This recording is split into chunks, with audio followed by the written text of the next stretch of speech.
In this video, we will discuss the properties of ammonia. We have already done the method of preparation of ammonia. So, properties and uses we will discuss in this video.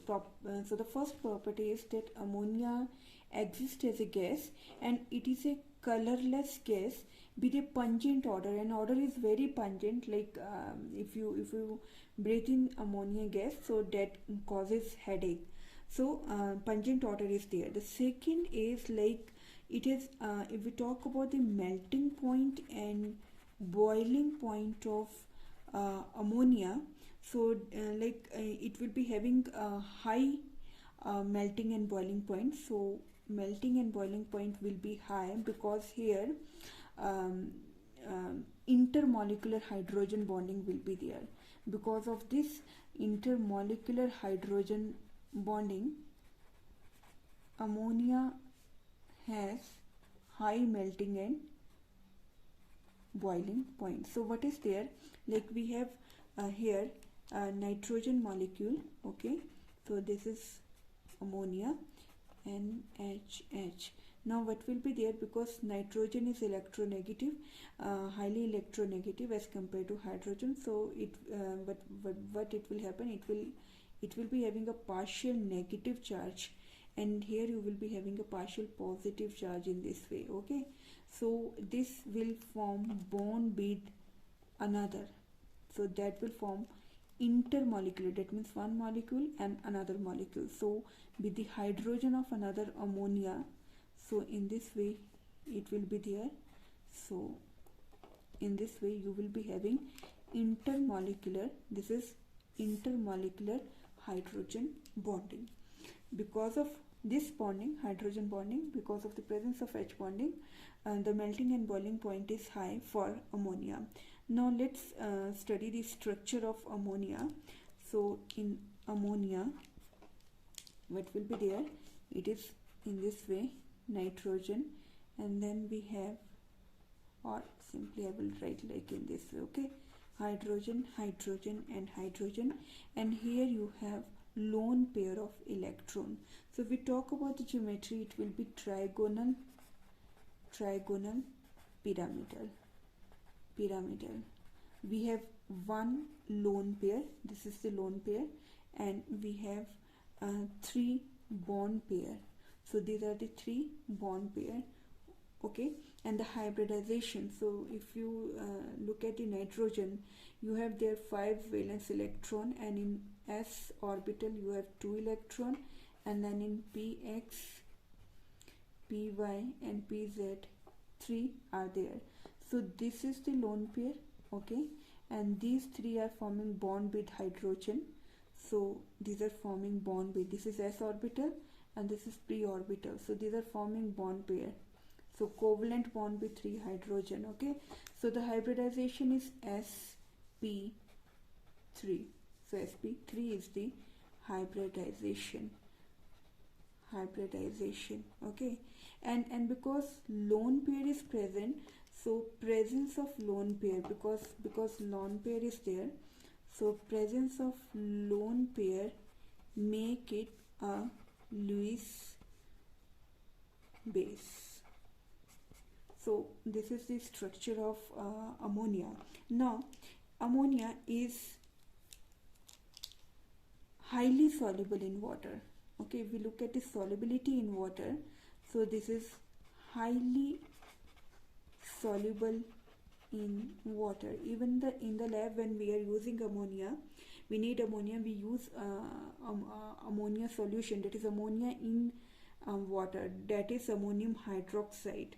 So in the presence of water, what it does, like when you dissolve ammonia gas in water, which is liquid, so at that time it is NH4 positive ion is formed, so in aqueous, and OH ion.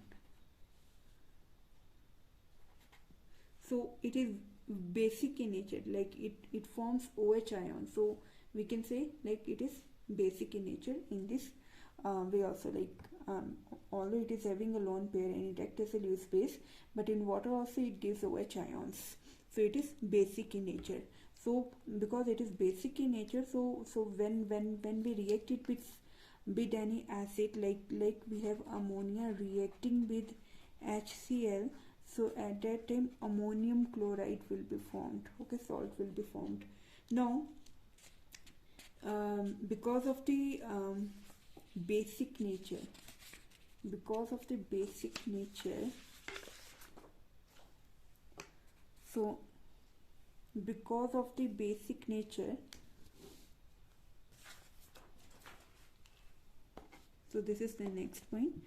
So because of the basic nature, because it is basic in nature, ammonia is basic in nature, because of the basic nature it precipitates, so it precipitates the hydroxides of many metals. So it precipitates the hydroxide of many metals from their salt solution. So if we take the from their salt solutions, so if we take their salt solution, that means the salt solution of metal. For example, if I take zinc sulfate, okay, so if I take zinc sulfate, aqueous zinc sulfate, and add ammonia plus water. Basically, when we talk about ammonia plus water, that means ammonium hydroxide, okay, aqueous. So in this way, so this will be added if ammonia, so that means like this. So they form ammonium hydroxide. So what will be there, you will get product. One will be you will get hydroxide because it is basic in nature.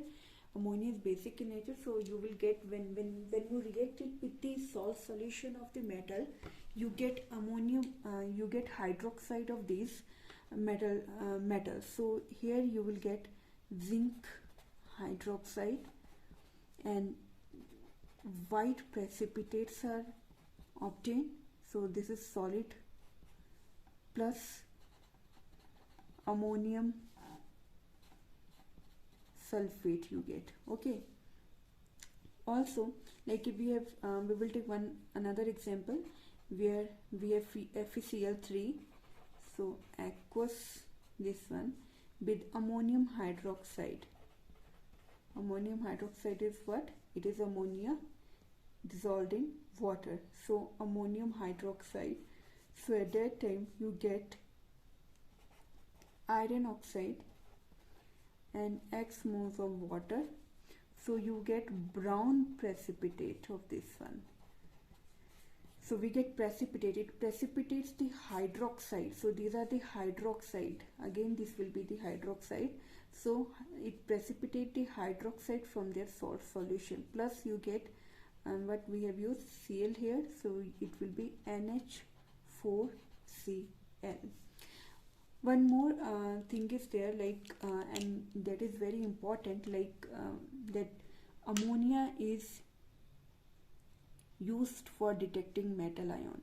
So while detecting few metal ions, you will find like we are using ammonia. For example, if you have to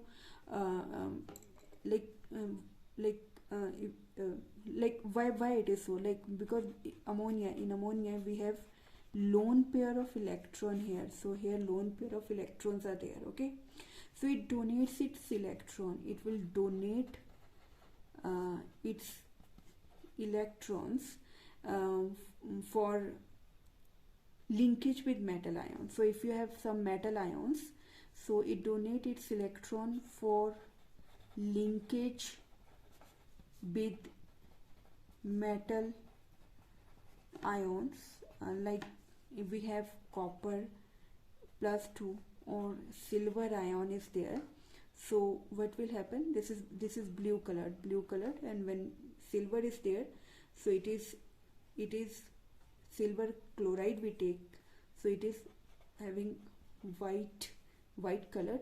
So when you add ammonia to this one, so what it will do, that it will donate its electron to these metal ions, and complex compound will be formed. these complex compound are used in detection of these metal ion. So if you add, like if you are taking some unknown solution and adding ammonia there, and you get this complex compound formation, so that means these metal ions will be present there.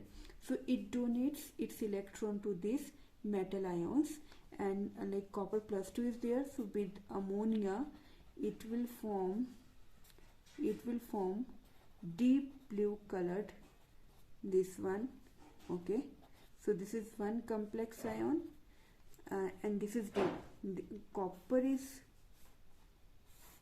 blue colored, and it will be deep blue colored. Okay, and when silver is there, so silver is usually we take silver chloride, and it is white colored. Okay, or we can say it like white precipitates are there, and when you put ammonia there, so at that time a colorless complex is formed, like AgNH3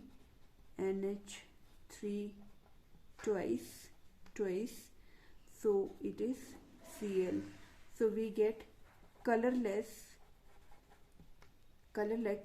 complex ion. So what is actually happening here, like in this the lone pair, so ammonia is donating its lone pairs, it donates its lone pair to this one and form a complex ion. We call it as a complex ion, which you will do in detail in coordination compound. So these complex ion, they give particular color. So like in case of copper, deep blue color is obtained. In case of silver chloride, initially it was we were having white precipitate, but then colorless solution is obtained.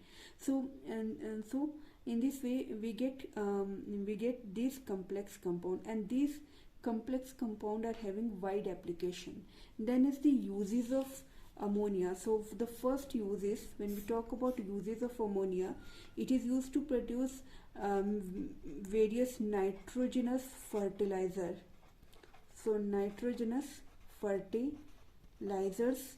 Then it is used in production of some inorganic nitrogen compound, like for the formation of, like manufacturing of nitric acid. It is also used as a refrigerant. So this is also used as a refrigerant. So these were all the properties and uses of ammonia.